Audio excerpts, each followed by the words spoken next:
अरे आहे का मुंजेकरजी साहेब? अबा साहेब तुम्ही आमच्या घरी आले साहेब. बसा ना, बसा साहेब, बसा साहेब, बसा ना. मग काय म्हणता मुंजेकर साहेब, कसं चाललं सगळं तुमचं? तुम्ही असल्यावर तसं बरोबरच आहे साहेब, सगळं चांगलं चालू आहे. समोर इलेक्शन आहे म्हटलं, लक्ष राहू द्या ना आपल्यावर. का आबा तुम्हीच आमचे मायबाप आहे साहेब, यावेळेस पण तुम्हीच निवडून येणार. बरं चला मग येतो. नाही नाही साहेब, पहिल्यांदा तुम्ही आमच्या घरी आले आहे साहेब, असं कसं काही तर खाऊन तर जावं तुम्ही. नाही त्याची काही गरज नाही, निघतो आम्ही, आम्हाला यायचं आहे थोडं काम. साहेब खाऊन घ्या, गरीबाच्या घरी खाल्लं म्हणून आपण न्यूज टाकून देऊ, समोर निवडणूक आहे आपल्याला बहुत कामाची. बरं आता तुम्ही एवढे म्हणत आहे तर घेऊन या. आता शेतकऱ्याला आपण मानतो बरोबर, शेतकऱ्याला नाही म्हणताय, जा आणा. हो साहेब तुम्ही बसा, मी आत्ता घेऊन येतो तुमच्यासाठी काहीतरी. काही जेवण करताना फोटो काढायला सांगून द्या. हो साहेब. फोटो काढशील बरं साहेबांचं जेवण करताना? घ्या साहेब, साहेब घ्या. काय बनवलं मग आज? आमच्या गरीबाच्या घरी जे आता बनवलं ते तुम्हाला दिलं साहेब, खा आता तुम्ही.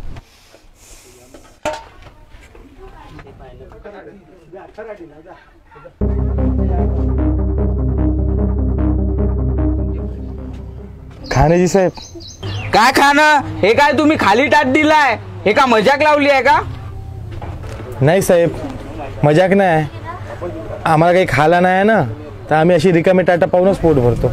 आम्ही शेतकरी आहोत साहेब, आम्ही दुसऱ्या टाटामध्ये हमेशा अन्न टाकतो, पण आमचे टाटा असेच रिकामे राहते. तुम्ही आले, तुम्हाला पण हाच टाट दिला आम्ही.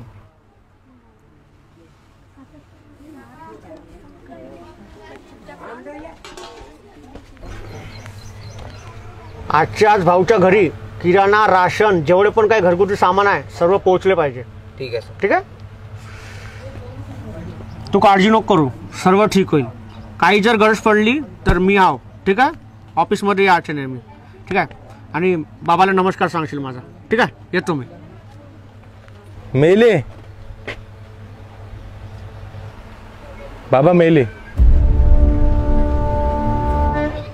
कर्जाचा भार नाही सहन करू शकले, इथंच वावरामध्ये झाडाला दोर बांधून जीव दिला.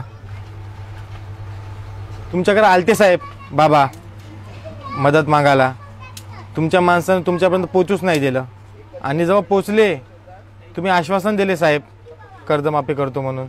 2 वर्ष झाले जीव देऊन, तुम्हाला माहितीही नसेल.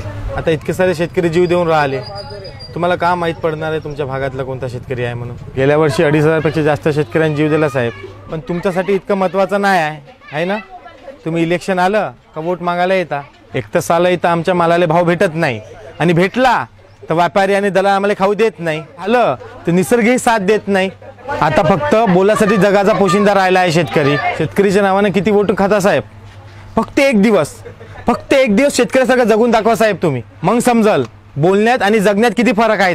इथं गावातले पोरं शहरात चालले, आणि शहरातले लोक गावात पोरी देत नाही. आता शेती फक्त तुमच्यासाठी फिरायचं ठिकाण राहिलं आहे साहेब. आम्हाला काहीच नाही पाहिजे साहेब, आता आम्हाला काहीच नाही पाहिजे. आमच्यामध्ये इतकी ताकद आहे की आम्ही आमचे पोटं भरू शकतो, आणि आम्ही आमच्या पोराला शिकवू शकतो. आम्हाला काहीच नाही पाहिजे साहेब, फक्त आमच्या मालाला भाव ठरवण्याचा आम्हाला अधिकार द्या साहेब, बस. निसर्गानं साथ दिली आणि आमच्या पिकाला भाव मिळालं तर आम्हाला कोणाचीच गरज नाही साहेब, कारण की आम्ही शेतकरी तुमचे बाप आहोत. नमस्कार.